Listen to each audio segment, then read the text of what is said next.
L'an 711 marque le début de l'expansion musulmane dans la péninsule ibérique. Pendant près de 8 siècles, cette puissance dominante impose sa culture, bâtit des palais, des jardins et des mosquées sur tout le territoire.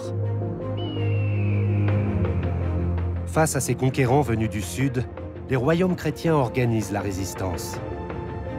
Cette lutte pour la reconquête de la péninsule va à son tour laisser son empreinte dans le paysage espagnol. En survolant l'Espagne aujourd'hui, nous pouvons contempler l'héritage et les traces de cette reconquête.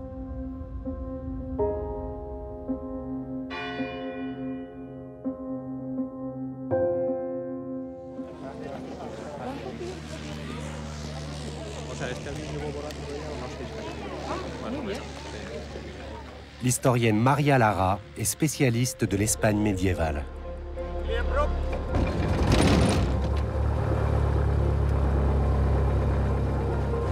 Aujourd'hui, Lara boucle sa ceinture pour un voyage du nord au sud à la découverte de cette période de l'histoire appelée la Reconquista.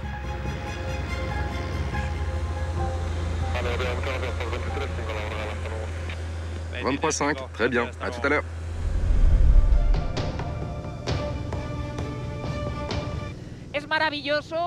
Quelle expérience magnifique d'être dans les airs et de voler si près de la mer Cantabrique. Si haut qu'on peut contempler le tapis de verdure que sont les pics d'Europe.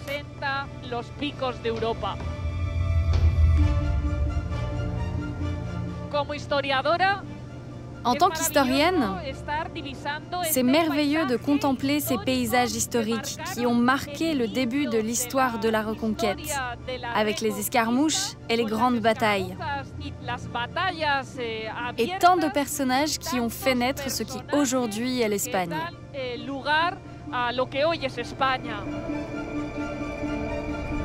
Quelques années seulement après l'invasion arabo-musulmane, des seigneurs chrétiens organisent la résistance dans les montagnes du Nord, les pics d'Europe.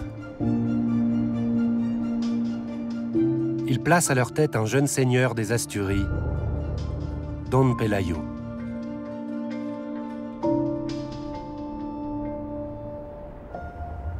Déterminés à défendre leur territoire, Don Pelayo et ses troupes rebelles utilisent le relief accidenté des montagnes pour compenser leur infériorité numérique et repousser les assauts répétés des troupes musulmanes.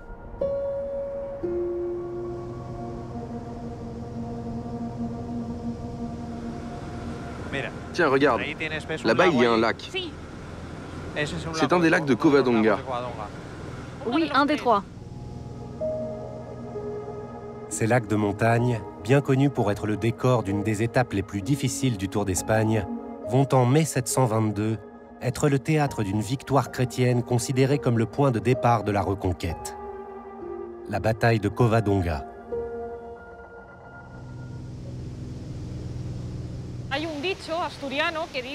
Il y a un proverbe asturien qui dit que l'Espagne, c'est les Asturies et que le reste, c'est de la terre conquise. Et effectivement, le premier noyau de la résistance contre les musulmans est apparu ici, dans la cordillère Cantabrique, et plus particulièrement dans la grotte de Covadonga. Située dans un contrefort montagneux, au fond d'une étroite vallée, la grotte où Don Pelayo et son armée se sont réfugiés pendant la bataille est aujourd'hui un lieu de pèlerinage. Baptisée Notre-Dame de Covadonga, la petite chapelle attire des fidèles du monde entier.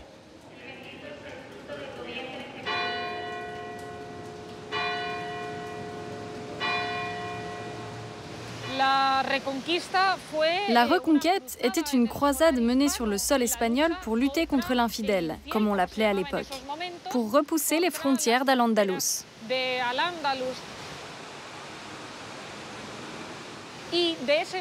Aussi, pendant la Reconquête, l'au-delà est très présent, avec des apparitions de la Vierge, depuis Covadonga, dans les Asturies, jusqu'en Andalousie.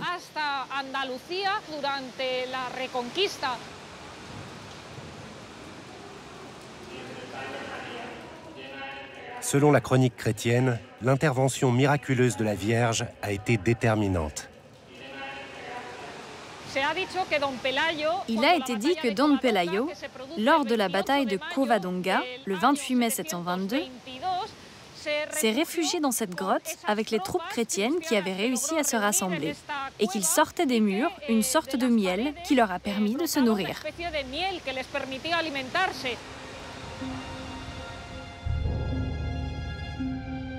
Après avoir attiré l'armée musulmane au pied de la grotte, Pelayo mène ses soldats au combat.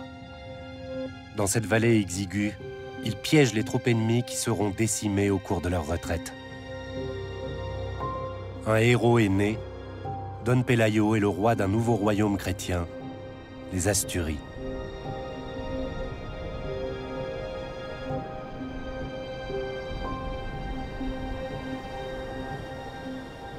À quelques kilomètres de la grotte de Covadonga, Don Pelayo a choisi sa capitale. Cangas de Onís est aujourd'hui une tranquille petite ville espagnole. Mais la croix de la victoire suspendue à son pont romain rappelle le rôle crucial que joua la région dans la Reconquista.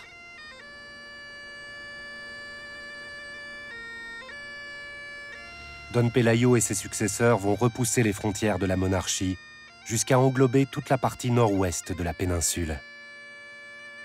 À la fin du 8e siècle, le nouveau roi des Asturies, Alfonso II, consolide cette domination en faisant alliance avec l'empereur Charlemagne et en recevant la bénédiction du pape.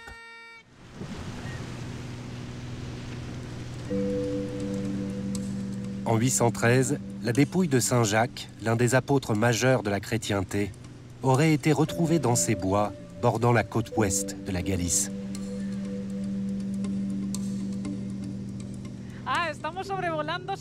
Nous survolons Saint-Jacques de Compostelle. On dit qu'elle est le berceau spirituel de l'Espagne parce que selon la tradition, ici, dans la cathédrale, se trouvent les restes de l'apôtre Saint-Jacques, qui a accompagné Jésus dans ses prédications. Il est mort en l'an 44 après Jésus-Christ et mystérieusement, son corps a été amené en bateau jusqu'au Finistère en Galice. Au début du IXe siècle, sous le règne d'Alfonso II, El Casto, ces reliques ont été redécouvertes et le pèlerinage commence, ainsi que la construction de cette magnifique cathédrale qui surprend toujours aujourd'hui sur la place d'Obradoiro, avec ses nombreux pèlerins qui se déplacent toute l'année jusqu'à Saint-Jacques pour embrasser l'apôtre. L'histoire de la découverte de la dépouille de Saint-Jacques fait toujours débat. Mais à la fin du IXe siècle, elle a une valeur symbolique incontestable. L'apôtre devient le symbole du combat contre l'islam. Les chevaliers qui mènent la reconquête, les chefs religieux, la noblesse et les simples croyants en quête de rédemption, tous convergent vers Compostelle. En 910, inquiets de la menace constante d'une invasion musulmane, les princes chrétiens des Asturies décident de placer leur capitale dans la ville de Léon. Le royaume des Asturies devient le royaume unifié de Léon.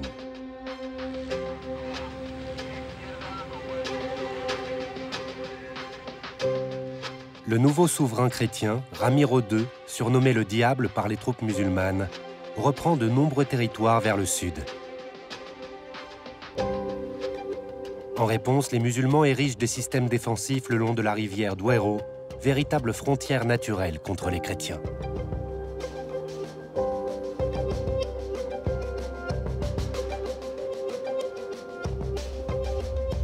Un fort devient le symbole de cette lutte.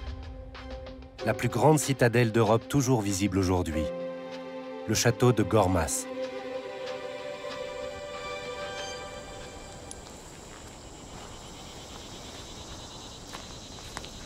L'archéologue et spécialiste du Moyen-Âge, Enrique Daza Pardo, évoque les événements qui se sont déroulés au Xe et XIe siècle dans cette imposante enceinte fortifiée.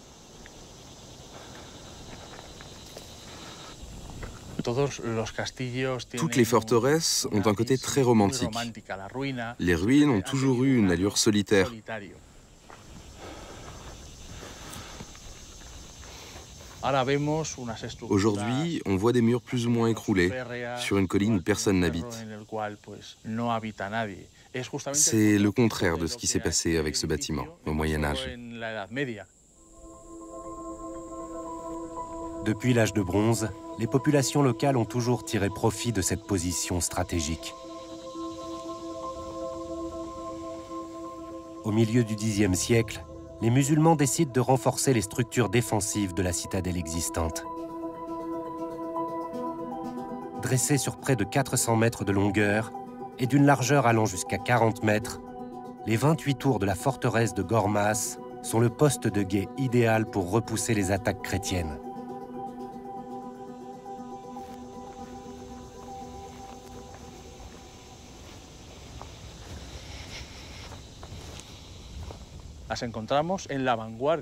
Cette construction a été bâtie face à la frontière qui, au Xe siècle, délimitait les territoires chrétiens et musulmans. Tout au long du Xe siècle, les musulmans vont remporter pas mal de victoires. Et l'une de ces victoires a été la construction de cette forteresse.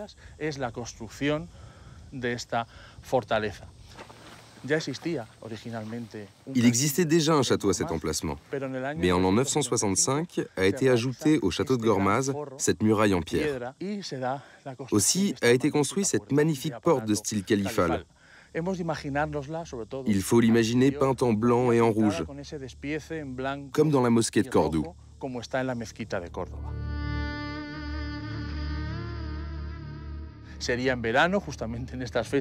En été, environ à la même période qu'aujourd'hui, pendant la campagne estivale des troupes califales, ce lieu devient un centre névralgique où toutes les troupes se retrouvent. Et depuis ce point, elles organisent des expéditions en terre chrétienne dans le seul but de voler et de revenir avec le butin ici, à Gormaz, pour ensuite repartir avec vers Cordoue ou d'autres villes d'Al-Andalus.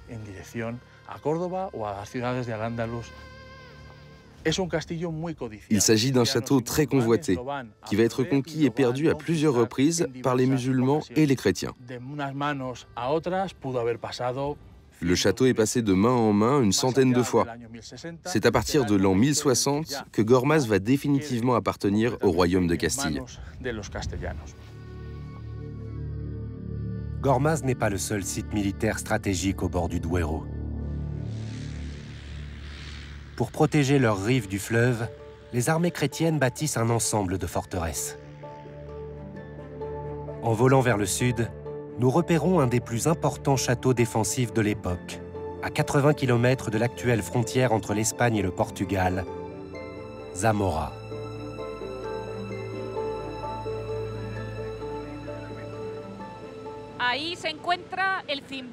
On voit ici le ciborium de la cathédrale, ainsi que le château, qui sont les symboles de défense que les chrétiens ont eus pendant ces 8 siècles de bataille face à Al-Andalus.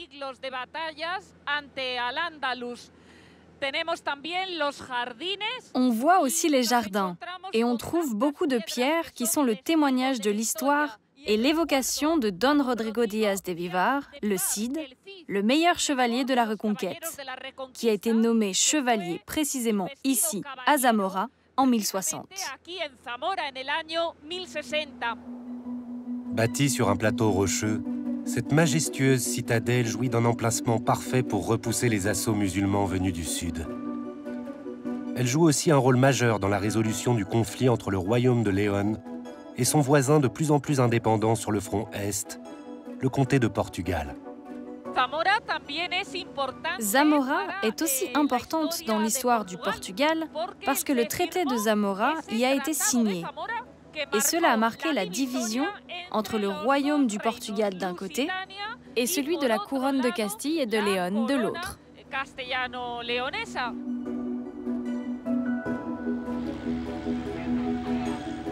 À la fin du XIe siècle, profitant des divisions entre les chefs musulmans, les chrétiens menés par Alphonse VI, dit Alphonse le Brave, poursuivent leur avancée vers le sud. En 1085, ils s'emparent de Tolède, l'un des principaux centres du pouvoir musulman.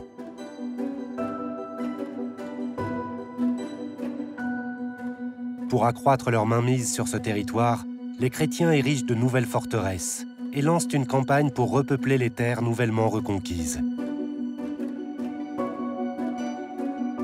Au sud-est de Zamora, Alphonse VI ordonne la construction d'un immense mur d'enceinte autour d'un village perdu. Il crée une imposante cité fortifiée, Avila.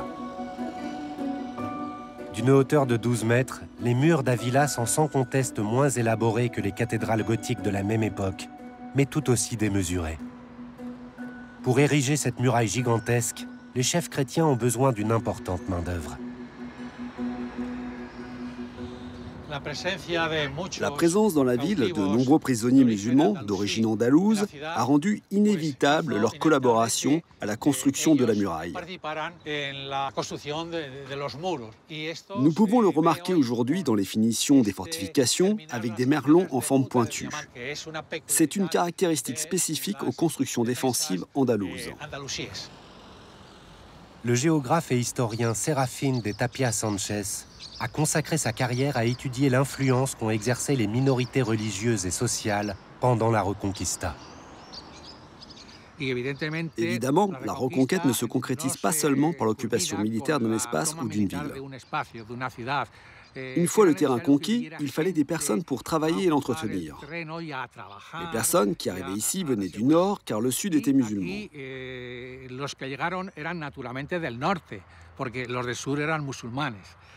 Ces personnes étaient originaires des régions les plus pauvres du nord, depuis la Galice jusqu'au Pays Basque. Elles étaient aussi originaires des Pyrénées et du sud de la France. Les avantages qui leur sont offerts sont des territoires, des terres. Ces personnes ont aussi un statut social plus élevé. Ils étaient tous chrétiens et respectaient bien sûr tous le pouvoir établi. Inscrite au patrimoine mondial de l'UNESCO, Avila attire des visiteurs du monde entier, curieux de découvrir la vie sociale et religieuse qui s'est jouée derrière cette imposante muraille et dans ses églises romanes. Tout au long de cette époque, il y avait trois grandes classes sociales. L'armée ou les belligérants, les religieux ou ecclésiastiques et le peuple qui travaillait. Les ecclésiastiques et les guerriers représentaient les classes privilégiées qui ne payaient pas d'impôts car ils méritaient le droit de ne pas les payer en garantissant la vie présente et la vie future. En somme, la vie éternelle.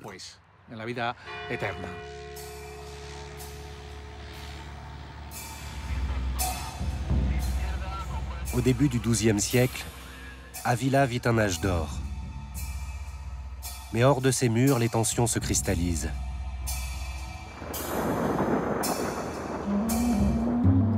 Alors que la papauté ne cesse d'affirmer le lien entre le combat des chrétiens ibériques et les croisades menées par l'ensemble des chrétiens, se forme un nouvel ordre de chevaliers, les Templiers.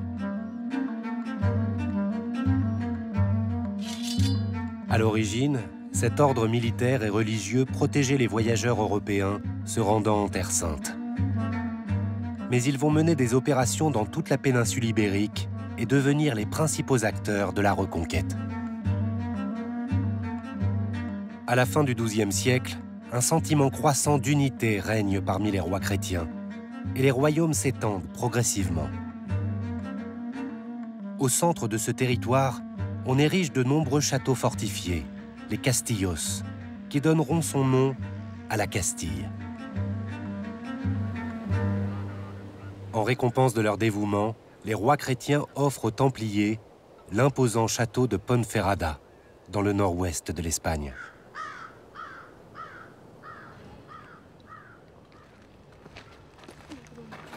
Maria Lara partage sa passion pour l'histoire avec sa sœur jumelle, Laura, historienne et spécialiste des Templiers.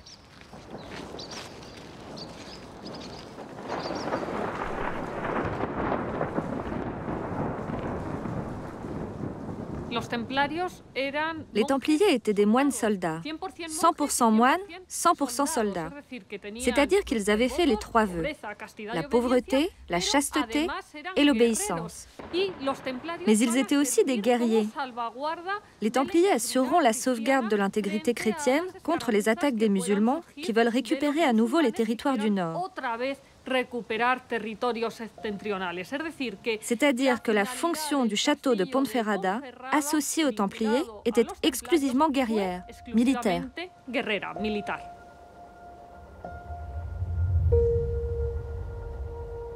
Quand les Templiers s'installent dans ce qui était à l'origine une citadelle romaine bâtie sur un ancien fort, ils élargissent son enceinte et créent une des plus vastes forteresses médiévales du nord-ouest de l'Espagne.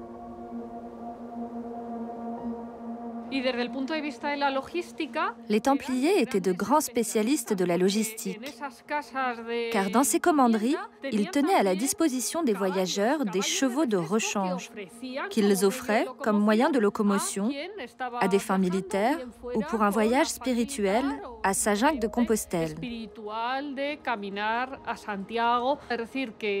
Ils avaient un grand sens de l'économie et savaient très bien gérer les ressources. Premier ordre à concilier les exigences monastiques et l'éthique chevaleresque, les Templiers vont devenir très populaires au sein de la chrétienté. Au sommet de leur gloire, 30 000 de ces chevaliers protègent les populations chrétiennes et leurs monarques à travers la péninsule ibérique et dans le reste de l'Europe. Moins d'un siècle après leur arrivée en Espagne, les Templiers sont devenus si riches et si puissants que le pape démantèle l'ordre guerrier mystique.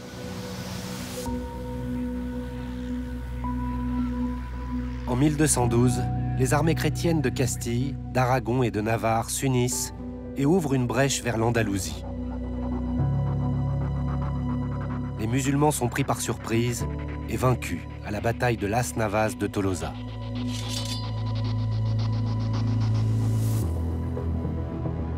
Vingt ans plus tard, sous le règne de Ferdinand III de Castille, les troupes prennent Valence, Cordoue et Séville. Il ne subsiste plus qu'un petit royaume musulman au sud de la péninsule, celui des Nasrides. Au cours du XIVe siècle, les royaumes chrétiens renforcent leurs unions. Mais la frontière avec le dernier territoire musulman semble infranchissable.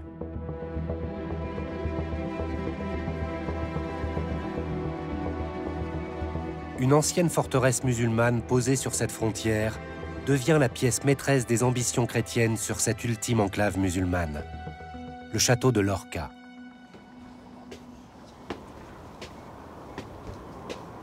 L'historien Juan Francisco Jiménez Alcázar est médiévaliste et spécialiste de Lorca sous la Reconquête.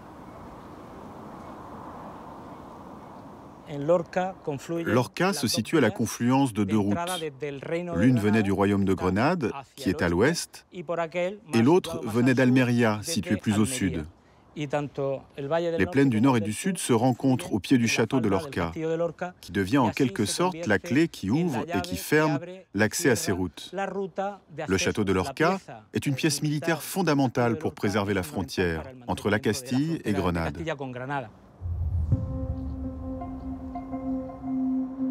Sous le règne du roi Alphonse X, les 650 mètres de murs d'enceinte du château de Lorca vont être renforcés. Deux immenses tours défensives baptisées Alfonsina et Epsilon vont être érigées. Le château est aujourd'hui un des plus grands d'Espagne.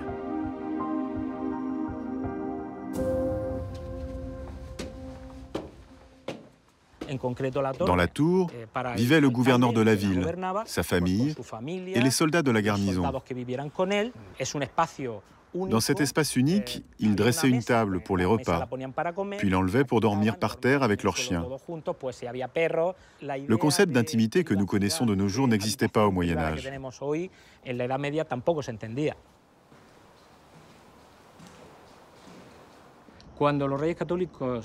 Quand les rois catholiques se décident à donner l'assaut final sur Grenade, Lorca retrouve son importance militaire de premier plan et devient une des 3 capitaineries d'assaut sur Grenade.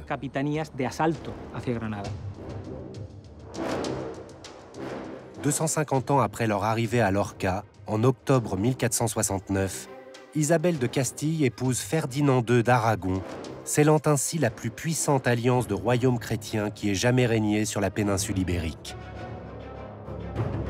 Nommé par le pape souverain des catholiques, le puissant jeune couple lance l'ultime phase de la Reconquista. En janvier 1492, à Grenade, le dernier émir de la dynastie nasride rend les clés de l'Alhambra au roi catholique. C'est la fin de 8 siècles de lutte entre chrétiens et musulmans.